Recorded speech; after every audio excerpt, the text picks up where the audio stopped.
mau chua tiền đấy bong bôn Chui đi đâu đó bà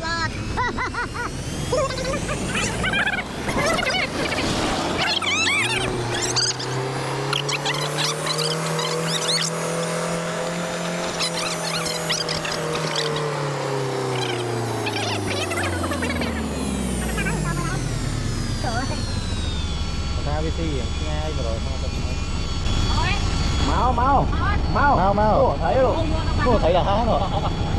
to tay vô há lên ta rồi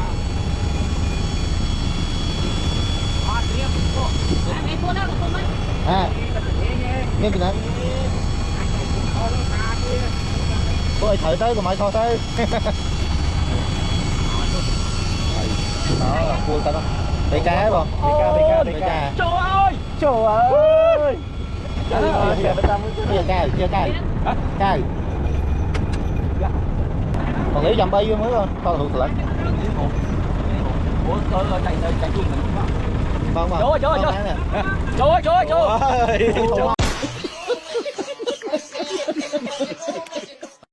học tiền không học tiền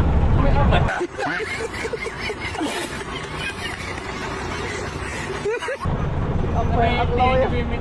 đưa tập phò rồi chả bay bầu bầu ơi cho thằng mà tới đọt sắt chớp là thân ô lẹ vậy anh ui chết ốc ăn thằng ốc lọ nè còn lấy dầm bay vô mới thôi hụt lại chạy chung mình vâng trời